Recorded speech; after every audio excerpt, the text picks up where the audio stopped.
Recording. It's really annoying those days when I actually forget to hit record. Yeah. But it does happen sometimes. Anyway, okay, good. Well, I'm pleased you guys came back. That's always a good sign when you return for more. It means it mustn't have been too bad after all.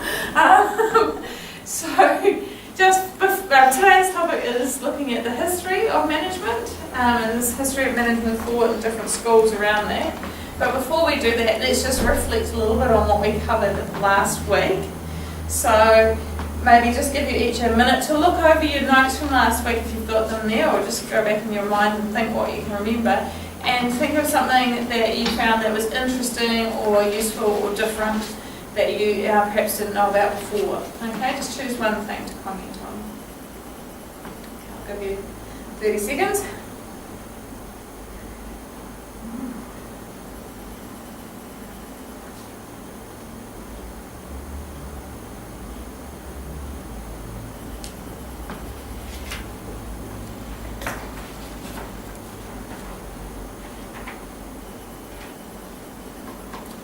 All right, Phil. Nothing really. I manage 4 people all day anyway, so. Okay. Yeah. You've heard of that stuff before. That's good. All right, Emily. Realising there's like 12 functions of management. Yeah. Yeah, I didn't realise. Breaking it down to 4 simple functions. Yeah. And pretty much then everything managers do will fall into one of those 4 functions. Yeah. Yeah. Like, because when you look at what a manager actually does, it seems like such a huge job. Yeah. There's so many aspects to it, but then just providing us with a little framework for categorising those tasks can be really useful for sort of getting an idea of what the key parts of a manager's role really are. Yeah. Yeah. Okay, so it was planning, organising, leading and controlling were those 4 key functions that we looked at. And we also talked about the fact that those key functions are quite important for us to help achieve those overall organisational goals and objectives. So that's what the organisation is striving towards, is achieving the big picture goals or its overall mission. And so we need to basically work efficiently and effectively towards achieving those. This week we're going to digress a little bit and go back and dig into some of that historical side of it. So we'll look at the history of management theory. And you know, when you think back, where do you think management theory might have evolved from? Any thoughts on that? Industrial Revolution, I guess. Industrial Revolution, yeah, good Phil. Yeah, absolutely. Yeah. I don't know. Reading that, the cultural constraints thing, I don't realise it went back as far as what it did. Yeah, cultural constraints. So you've done the reading, yay! It's always sound smarter in class when you've done the reading. It's fantastic. Yeah, so it goes back a long way. I mean, when you look at the history of management, you think, well, you know, how did the Chinese build the Great Wall? How did the Egyptians build the pyramids? Yeah. And they're discovering these underground hidden cities and fortresses and places like Cambodia and all over the place, where actually there's evidence of huge amounts of infrastructure that would only be possible with some level of management of who does the labour, how do they do the labour, when do they do the labour, or planning, organising, leading and controlling perhaps as those functions. Okay, so yeah, theory goes back a long way. What was that? I guess. Yeah, absolutely. Yeah. So evolution of management theory, when you start to talk about academic management theory and things that are sort of perhaps been more written down, or you know, people, theorists coming up with specific approaches, we really start looking at that in terms of the 1800s, 1900s, those early stages, the classical management school. And it was sort of, you know, prior to that, it was about that industrial revolution.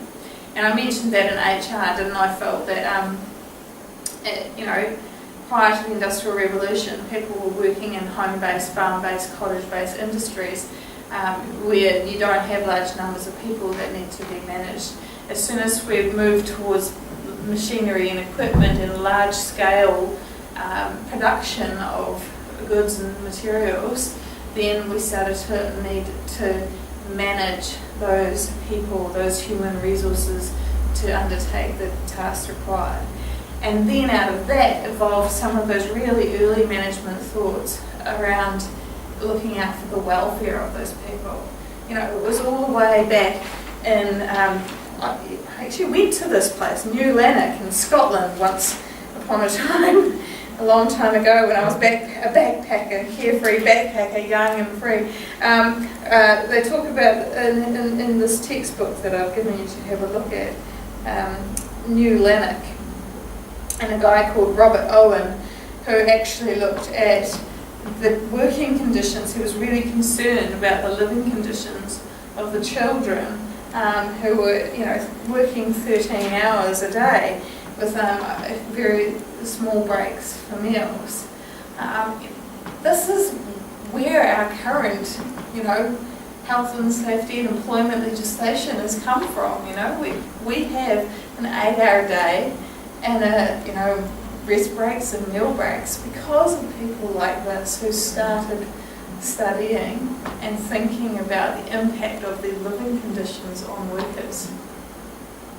That's way back in the 1800s.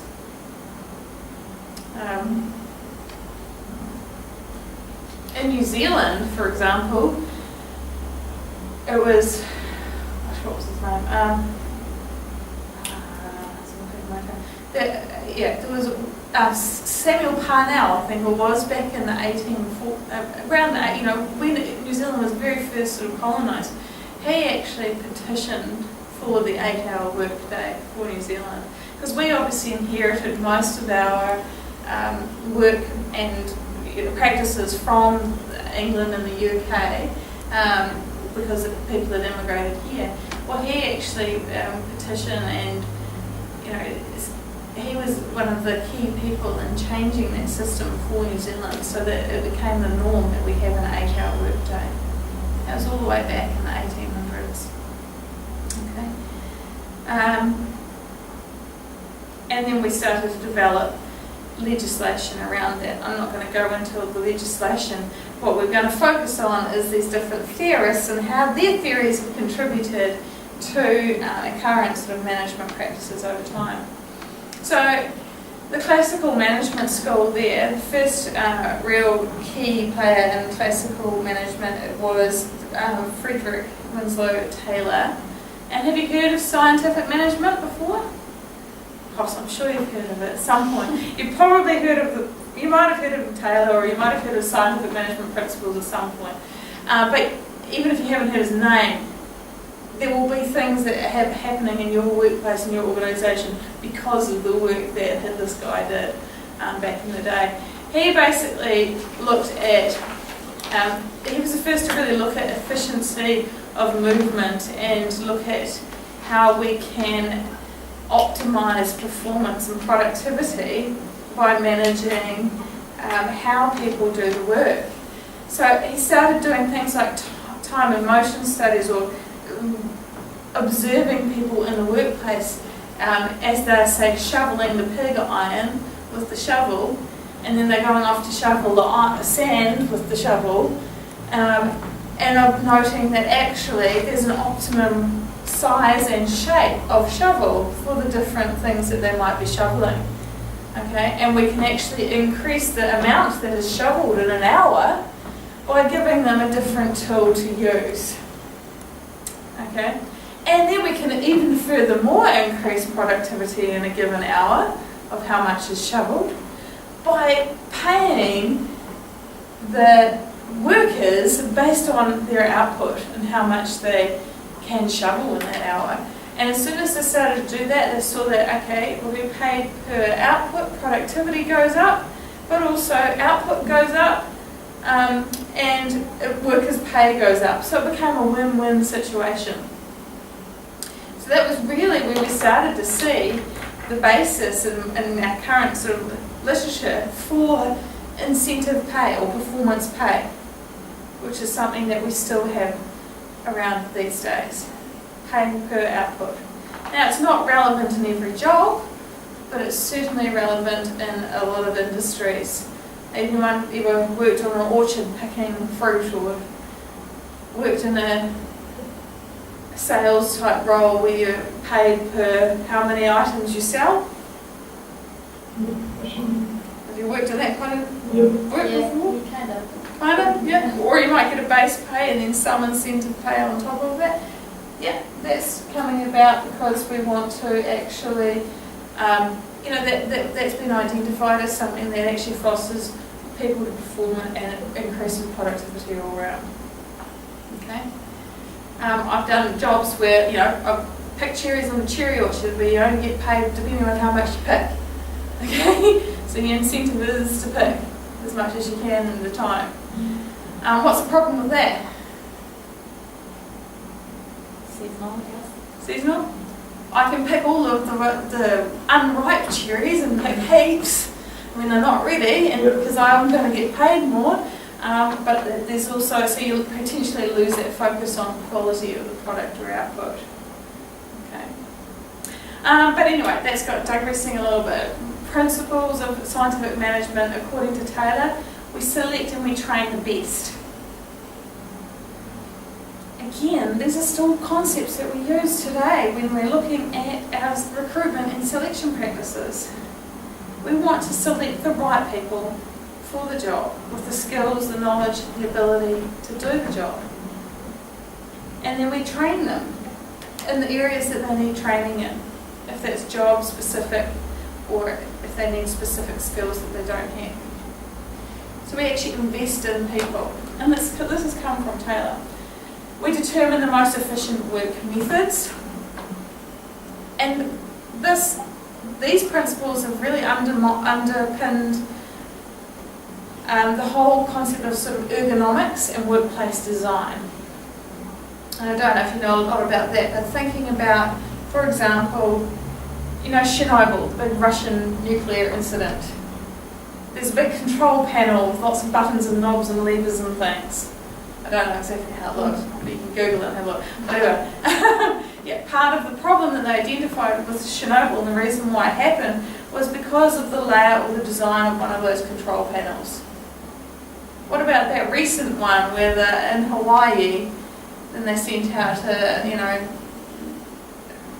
what was it, a bomb alert or something, and it was supposed to be a test one and it came out as a real one. That's about the design of the work environment. And sure, it's on a computer now instead of a manual sort of dashboard, but it is about the efficiency of the design of the work environment. So there's a whole school now of study on ergonomics for health and safety, but also for efficiency and effectiveness and reducing human error. Questions? Stop me if I go too fast, or if I say something you don't understand and you need to ask me a question, please. Okay? Alright. And Taylor also looked at sort of cooperating with the workers to help them and lead them and ensure that the best method is used. So actually get their input. So it's starting to take a more collaborative focus rather than I'm the boss, you're the worker, do what I say. And also, so that also falls into dividing the work responsibility between workers and managers so that they're actually taking responsibility and knowing who's responsible for what within those areas. So defining roles clearly. Any questions about Taylor? No. There were some other key players in scientific management, so the Gilbreths, Lillian and Frank, and in fact Lillian was really interesting. She was one of the pioneers, a woman in psychology and early management studies. She had like 9 children or something. Was it 9 children? Something like that. She had a huge number of children, but she still went on to sort of publish writings as under a male's pseudonym, as she would in those days, around time and motion studies and the impact of the social factors at work and yeah, so she was quite influential in that founding of industrial psychology. Alright, the other classical contributor, the key one, was Weber, Max Weber, which you may have heard of him, I don't know, and bureaucratic management. You've heard of bureaucracy, right? Yeah. Yeah. Bureaucracy or bureaucratic red tape, all those things that we despise in organisations. That's actually evolved. That terminology has sort of evolved out of Max Weber's principles of bureaucratic management, which is kind of unfortunate because when you look at the principles themselves, they're reasonably sound, and we do use them a lot. So if you look at the table on page 44 on the bottom of that textbook, look at 5 key areas that were really important. And one of them was this idea of an advancement on merit. Because what was common practice in those days was that people were appointed into management or higher level positions based on who they knew, based on the fact that they were related. You got given a position based on your rank and your position in society, or who. So there was a lot of nepotism and appointments based on factors that weren't necessarily relevant to the skills required for a particular position. So he really emphasised advancement on merit. We're based on qualifications, based on performance. Sound familiar? That's what we still look at these days, isn't it? You apply for jobs, you're awarded jobs based on how well your knowledge, skills, abilities, your qualification, your experience actually meet the requirements of the job. Legally, especially in the public sector, you have to advertise and go through a process and be able to justify that the decision you've made is the best person for the job. Yeah? In the private sector, they can get away with a little bit more of appointing, who they want. If they, want to put somebody that they know into the position, that's fine. But it's still a key principle that we want people in the job who have the right skills for that job. In personality, so here he was looking at the idea that we actually put in place policies, rules, procedures, regardless of the individual personalities or personal considerations. So that's perhaps a concept that is a little harder to take on board, but we're saying, we need to be reasonably strict in our application of our policy and procedure, regardless of individual circumstances or who you are or who you know. So it links in with advancement on merit. There's a hierarchy of positions. So he's saying, let's have a well-defined hierarchy. Let's have a really clear structure in the organisation. Let's have clear reporting lines. Okay?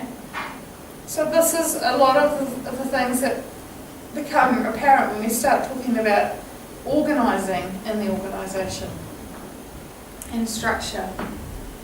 We talked about formal rules and procedures. That's the bureaucracy that we can think of as that policy, that procedure. And yes, it can sometimes slow things down. But why do you think formal rules and procedures were considered important? Why are they important? Just have organisation and consistency. Consistency, absolutely. As soon as you start to manage large numbers of people, then you need to have methods in place for communicating information and making sure that things are done in similar ways across the organisation. And especially if you have strict compliance requirements that you need to meet as an organisation, or legislative requirements. So you need to be able to say, right, this is how we do this. This is how we manage a complaint. This is how we manage a staff disciplinary issue, so that we actually have consistent methods there. And specialisation of labour was the last one. So Weber's sort of principle is around where actually people will develop specific skill sets. So we give them that one task and they know that task inside and out, and they will do that task and that is their job. So they become very competent in that particular aspect of the job. Okay, and that does link in with what Taylor was talking about in terms of the selecting and training people and working out the most efficient way of doing a job. It is super efficient if you have that one expert in the job doing that part of the job, right? So for example, you're working in a factory and you're making the widgets in the factory, and one person sits on the arms and the next person sits on the legs and the next person sits on the eyes. Okay, whatever. The person who sticks on the arms only sticks on the arms because that is efficient. They get really super fast at just sticking on the arms. If they have to stick on the arms and the legs and the eyes, then it becomes a bit slower. Okay? What's the problem with specialisation of labour? They're not adaptable if you put them in a different working environment. Yeah, adaptability. They're not flexible, they're not adaptable, they don't develop different skill sets. What happens when the guy who sticks the legs on goes off on sick leave for 3 months? Yeah, all of a sudden the widgets come out with only arms and eyes. That's crazy. I'm using a really simplified example, but if you can apply that perhaps to your own workplace, yes, some specialisation of labour is good, but it's also good, and we'll talk about it later, especially in HR, we'll talk about job rotation or learning new skills, or developing job complexity and taking on more as well, because specialisation of labour can be really boring if you're doing a really routine job. So in terms of developing people's skills and strengths, you want to actually add variety to those particular jobs for them.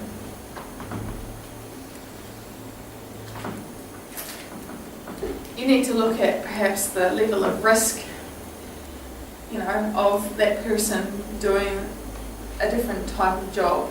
What is the risk associated with them taking on?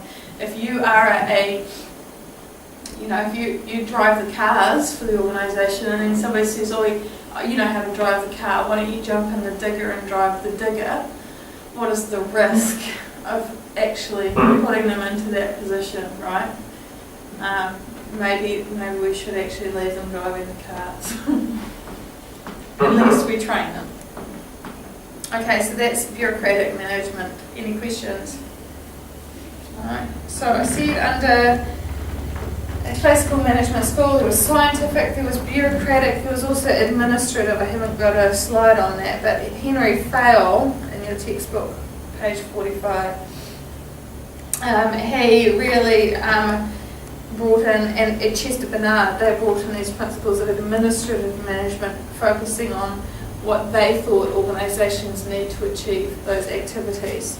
And page 46 gives a bit of a breakdown of those, but they are very common management sort of practices, looking at discipline, remuneration, authority, order, communication, centralisation. So they're very common management principles that we talk about these days, and they've evolved, way back in the 1800s, 1930s. Okay.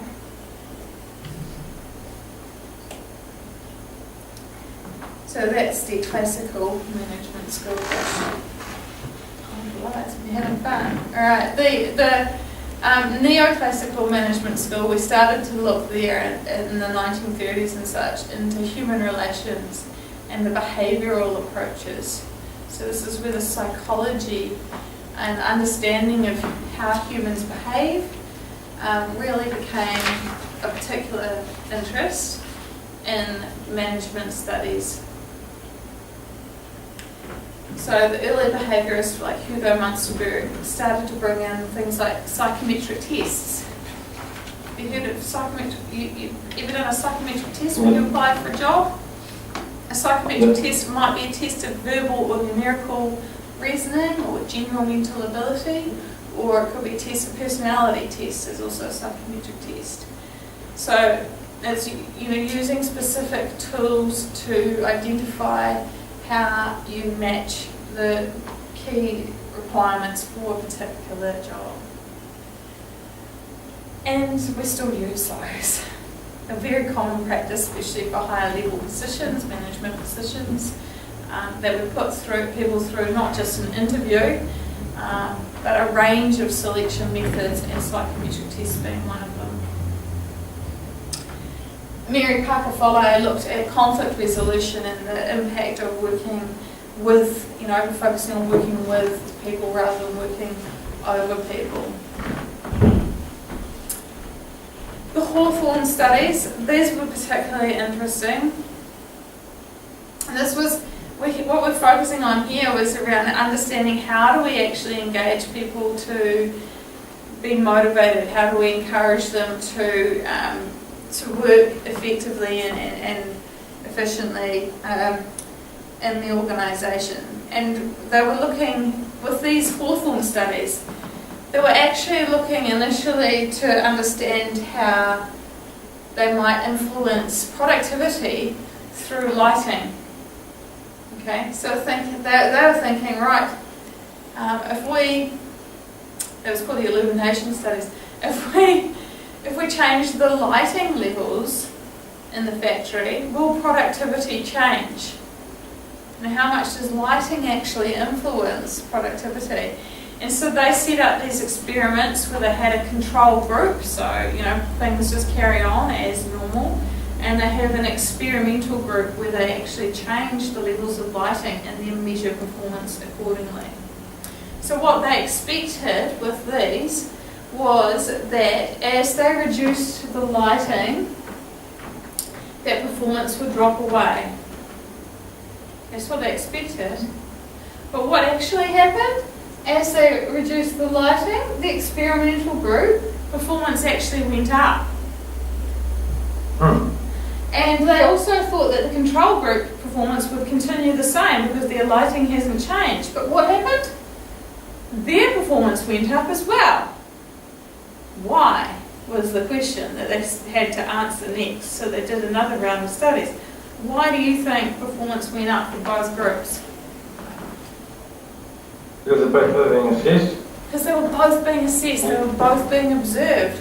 And I don't know if you've heard of it, but they call it the Hawthorne effect. That when we are observed, or when we are put into a situation where we've got some sort of social pressure, our performance will change. Does that make sense? So we can actually consider worker performance in relation to how they are supervised. What are their relationships with the group? What kind of attention do they get for what they're doing? This thus becomes the importance of feedback, observation, supervisor monitoring and checking of performance, because it does have an impact. And we don't want to be standing over the employee, breathing down their neck, checking every single thing that they're doing, obviously, but taking, considering and thinking about how we monitor and how we, they felt special because they were being observed, so they actually changed their behaviour. So how can we apply those principles as managers to improve performance overall? So this is where sort of some of the principles for performance management and observation and performance management come through. Questions? There's more about those Hawthorne studies in your book and readings. When it came to the human relations movement, we're there looking at definitely at motivation. And our key sort of theorists there were Abraham Maslow and Douglas McGregor. So what motivates people to work? What motivates you guys to show up to class? Paid a bit of money to be here. You want to learn something? Yeah, it's the gain of qualification at the end of it. Gain of qualification at the end of it. Yeah. Have you heard of Maslow's hierarchy of needs? I think so, yeah. I think you might have. Because it's a very common hierarchy when you're talking about learning theory, but also management theory, anything really. You can apply this in your own life. Firstly and foremost, Maslow put forward that we have this hierarchy, and we basically have to have like most of each level of need met before we move up to consider the next level, okay? So the first level is physiological. So what we're talking about there is you've got food in your tummy, a roof over your head, if you're warm, you're not freezing. Tell me you're not freezing, Emily. I'll turn the aircon off. You've got water. You know, those are the base physiological needs. Okay, so as a student, they're important. As an employee, they're important. You know, if you're coming to work and you are really stressed about the fact that you don't actually have a decent place to sleep tonight, or your kids, you know, or you haven't got food, you know, you're coming to work on an empty tummy, then are you going to be productive? No. Not particularly, no. So take care of physiological first, and that can be things like in the workplace, like providing tea and coffee in the staff room, and, you know, providing a warm environment, or safe, you know, providing, well, actually it comes into safety, but providing those base needs and making sure that people are paid well enough to live. The next stage is safety. So with safety, you're talking there about a physical safety and an emotional safety. So physical is that you're in an environment that's not going to cause you physical harm. You're not going to get, you know, and this has been a real focus for us with our change in the legislation, is that the aim is zero harm. We go to work and then we go home to our families, yeah, with all of our limbs attached, right? So we want to be physically safe, but we also want to be emotionally safe. And that means being safe from harassment, bullying, those sorts of things. Okay. Next is social. Social is that we want to be liked by people, we want to belong, we want to be part of a group.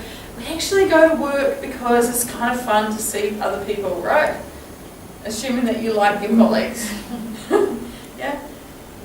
You know, when I came off maternity leave the first time, I negotiated working from home because I thought that would be great. I'd be able to manage things and balance things out. Do you know, I didn't do a single day working at home because it was such a relief to come into the office and talk to other adult people that I actually, you know, there was a sense of belongingness that I came in here specifically for.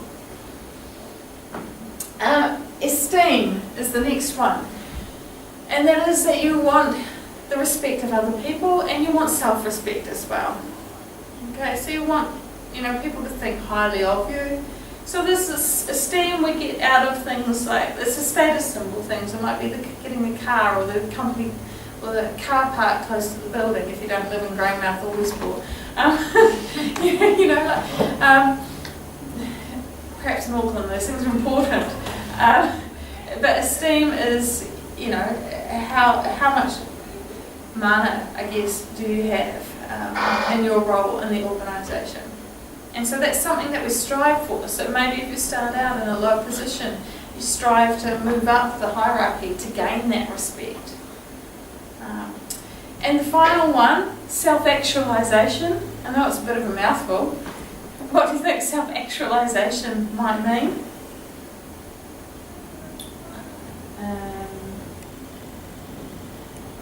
I guess just realising where you need to go, where you've got at the moment. Really, yeah, realising where you need to go, where you want to get to. What are your ambitions? What are your long-term desires and goals and dreams and hopes, you know? Do you want to be doing what you're doing forever? Do you have some long-term driving ambition? What is it you really want to achieve in this life? And that's moving towards achieving it. So self-actualisation, you know, we can motivate people in the workplace by providing opportunities for career development, for learning, for progression. And so where people see that they have a pathway in an organisation, they will feel like they're starting to achieve self-actualisation needs, if that is indeed what is important to them at that point in time. Does that make sense? Yeah. Any questions about Maslow's hierarchy? Really human focused, really psychology focused, eh? quite different to sort of bureaucratic management, but we're thinking about the process and the policy and such. But equally, perhaps equally important, or more so. McGregor's Theory X and Theory Y. There's a lovely picture there of Douglas McGregor. There he is. They're all look a bit like characters, don't they? Douglas McGregor posited that it was perhaps also about managers treat people and how they treat their staff and their managerial expectations of staff become quite important. So that this is definitely a sort of psychological perspective, because there's a lot of research around sort of confirmation bias and self-fulfilling prophecies. And so he looked at this concept that what managers do is influenced by their assumptions about people. And these assumptions fall into two general sort of categories. We've got Theory X managers who assume that their staff are going to try and avoid working because they don't want to work. That therefore their staff need to be controlled and managed. That their staff are going to avoid all responsibility. And that ultimately workers just want job security. They want somebody to tell them what to do and a job to come back to each day. Whereas Theory Y managers, in contrast, think that actually employees, and it might not be that they're consciously thinking this, but their actions sort of suggest that it might be a subconscious assumption that they're making, is that the employees, for them, they want to work. Work is a natural part of life. They're inherently motivated, capable of self-direction, looking to take on responsibility, and that they can make good decisions. Okay. So yes, there are quite a few sort of implications of the managerial approach. Have you worked with a manager who seems to assume this? Have you worked with a manager who seems to assume this? Yeah. Yeah? Yeah. And what kind of output do you think you put out there, depending on the manager type? It is Theory X. I think I react quite negatively to that. You react quite negatively, along with most other people. Yeah. Oh, that's good to hear. Yep. Yeah. And Theory Y tends to foster a more autonomous, mature, they're looking for a more mature approach to work. Okay? Just a hands-on manager, basically. Yeah, kind of, yeah, absolutely. Yeah, you could say there's sort of those micromanagers who like to keep an tab on everything, versus managers who are a bit more laissez-faire, who will assume that you're inherently driven to do the work. Okay, and it does, some of it might depend on the employee and the individual themselves, because sometimes you do get workers like this. Yeah. But there is that concept of self-fulfilling prophecy. So, what your expectations are as a manager can sometimes follow through into how people end up behaving. If you expect people to behave like this, they will end up behaving like this. Questions? Right, so that was human relations. And there's also sort of behavioural science approaches. So I'm looking in behavioural sciences, that top of page 51, really is building on those principles of human relations, but also they started doing more scientific research around human behaviour in organisations. And that's where that whole field of industrial psychology really evolved from. So actually establishing, theories based on scientific studies that managers could use to sort of guide performance in the organisation. So looking at individuals and employees as a real integral part of the organisation, and not just sort of a cog in the wheel. So the next phase was the more modern approaches. Here we go, modern management skills of thought. Does that sound like it's present? Yeah, well, systems theory has been around for quite a long time now. But yeah, so sort of 1980s, I think, is systems theory, but like more recent. And then they're still continuing to evolve new concepts and ideas, especially as technology becomes a bigger part of the whole process. Yeah. Systems theory you might have heard of in other contexts because you can use it in lots of contexts. A systems theory basically, that's a complicated sort of look at it, but it is basically inputs, processes, outputs, and feedback. So it's a loop. Okay? And you could look at anything as a system, essentially. So for an organisation, as a system, the inputs there are human, materials, equipment, financial, money, information, technology, all of those things are the inputs. Then we go through the transformation process, which is managerial and technological abilities, so planning, organising, leading, controlling, and use of that technology to produce our outcomes. So our products, our services, our profits, our losses, our growth and satisfaction. And we get feedback from the environment, which could be financial feedback, could be information, it could be, results or information about the outputs that you've achieved. And you put that back into the organisation and it continues to feed around and around. And then there's sort of arguments that organisations can be either a closed system or an open system. And open systems are open to feedback from the environment and will be more likely to be adaptable and to manage changing environments and survive than a closed system that doesn't take on that feedback. Is this a useful way of looking at an organisation? Yeah. Why? Yeah. So it has direction. You can see exactly what goes where and what comes out of it. Yeah.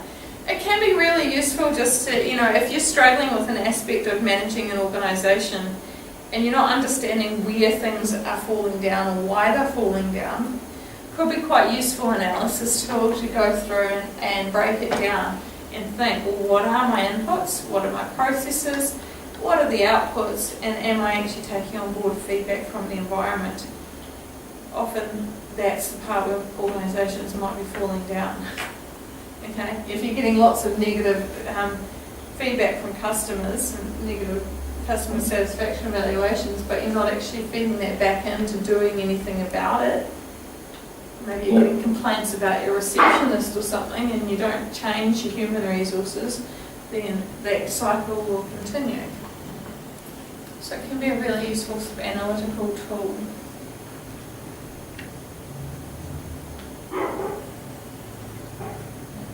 You can apply it at home, apply it to the process of learning. You have inputs, you have your classes, your textbooks, all of that. You go through this transformation process where you sit and you listen and then you write and read and you write. You do all these things, you write your assessments, you produce your outcomes, which are your assessments and your marks, your results, and you take on board the feedback and try it all over again. So systems theories are that's in that textbook there, page 53 as well. We're going to talk about the environment and feedback from the environment in another class, so I'll move on. But Contingency theory is another sort of more modern one, which basically is it's contingent upon, or it depends. What this means is that the appropriate managerial action depends on what is happening in a given situation. So in other words, there's no right or wrong way necessarily of dealing with the scenario, but we have to look at a whole lot of different facets to that scenario before we make a decision as to how to manage it. Okay, so it's a bit more of a, abstract concept in some ways, but it's certainly when you start to dig into contingency theory, and I don't know, have you done the leadership paper? No, you just done nothing. Yeah, when you start to look at leadership in particular, you start to develop a whole lot of situational type theories where the style and type of leadership, it's not just that we have one style of leadership that is always going to be effective in any given situation with any given group of people. We can't just say, hey, this person's a great leader all of the time. But actually what we need to do is adapt our leadership approach depending on a whole number of factors. How ready are people to follow? How do they have the skills and the knowledge to do what they need to do? Is there enough information and task description for them to know what's required? What is the risk? You have to look at those sorts of factors and work out, okay, my leadership approach is going to depend on those factors. So yeah, that definitely builds on the idea that we've got to consider the environment before we decide how we're going to manage. Chaos theory, okay. Chaos theory is also a more modern theory, basically looking at a more obviously disorganized or haphazard approach for management. Okay, so things are really controlled in the way that we think they're going to be controlled. So things, because the environment is so complex, and a lot of organisations are extremely complex organisations, that there is really no way of keeping tabs on and managing every aspect of it. We end up with chaos. So you either fall apart completely, or you end up developing an approach for dealing with it, or bringing that complexity into line so that you can manage it in some kind of effective way. Yeah, but generally chaos theory doesn't hold a lot of weight. We sort of end up going, well, actually we need theories that are going to provide us with a helpful approach for dealing with scenarios, rather than, well, we can't just say, well, it's chaotic and let it be, right? Doesn't really work. we need to have problem-solving approaches. And Drucker came in with a whole lot of concepts around knowledge management. This is a far more modern approach. We've talked about scientific management and studying the movements people make and how we can make them more efficient and productive. Well, what Drucker started to look at, well, actually, it's not all manual labour. Yeah, people aren't all doing manual tasks. How do we manage knowledge in knowledge-based industries? And teachers and doctors and professors and, people whose industries rely on specific knowledge sets rather than specific skill sets. So Drucker came up with basically sort of 6 factors for productivity, and really focusing on making sure that there is a clearly defined task that the knowledge worker needs to be able to do, that they have the skills and the knowledge to do that, and to manage themselves. So they have autonomy. So that's basically just a word for working independently, and having decision-making ability around how they do the work. they have to continuously innovate. So they're continuously thinking and reflecting on how do I do that and how can I do it better. And that's where continuous learning comes into that process as well. So you might have heard of the learning organisation. The learning organisation is the natural sort of follow-on from the concept of knowledge management. And basically there we're talking about organisations who really take an effort to foster and facilitate how they engage in that continuous learning process. It has nothing worse than one person leaves the organisation and they take all of that knowledge with them and nobody else knows how to do their job, right? Or you come in and you go, hey, hang on a second, we did this 5 years ago and it didn't work. What's changed now that's going to mean that it works? And the knowledge is gone with the people as they've left the organisation as to, what happened, why did it happen, how did that happen, and what can we learn from it.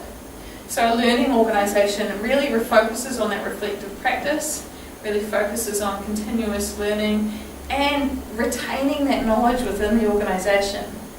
Whether that's by retaining key staff, so trying to ensure that people stay, but you can't keep everybody, right? So we have to have other methods. So providing training, providing databases or central repositories for information where that information can be obtained so that we can share it and learn from it. And another key aspect from Drucker was that we have to treat the worker as an asset, not a cost. And a lot of the sort of older HR management principles, humans are the cost to the organisation. But we have to treat them as an asset. So they have to value that and have practices in place that reflect that.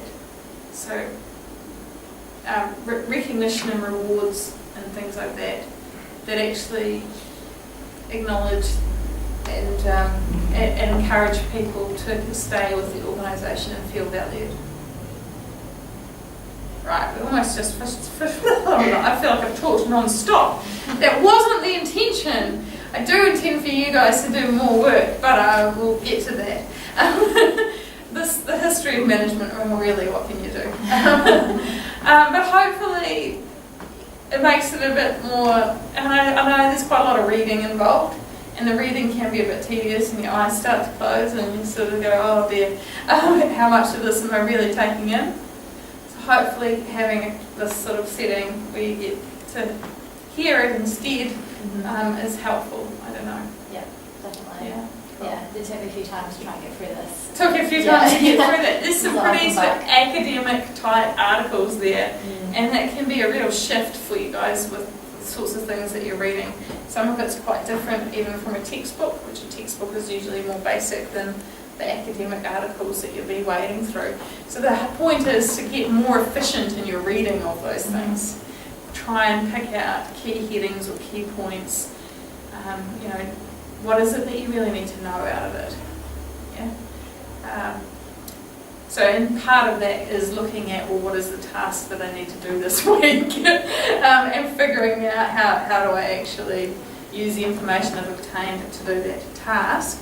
So this week you've got reading activities 2.1 and 2.2 on Moodle. You can also read that chapter in the textbook if that helps you. It's just there as some extra support. And this week there will be a course forum post which is assessed, so it's worth 1% of your overall mark. So once we figure out how to, what I'll do is I'll get onto it tomorrow. If you can't reply by tomorrow night, can you email me or let me know? If you don't, I'll try and follow up with you, maybe Emily, on Wednesday or something. So I give you the week to do the forum post, so you'll have till next Monday to do the forum post, basically. Okay. And then I'll mark them, I guess. Any questions? No. No. No? Very good. Well, yeah, that was the quickest introduction to the history of management ever. 1 hour, boom, done. Okay. But hopefully, yeah, helpful, and like I said, there's just so much management thought that has gone on and study over time. You know, Yeah. there's continuously research into management, how we can manage better, how we can do this job better. So that's really the key to take out of it, I guess. Okay. Cool.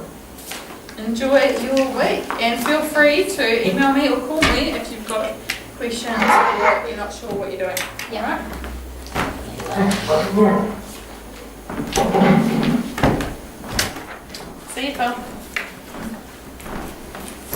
Oh, I can't hear it.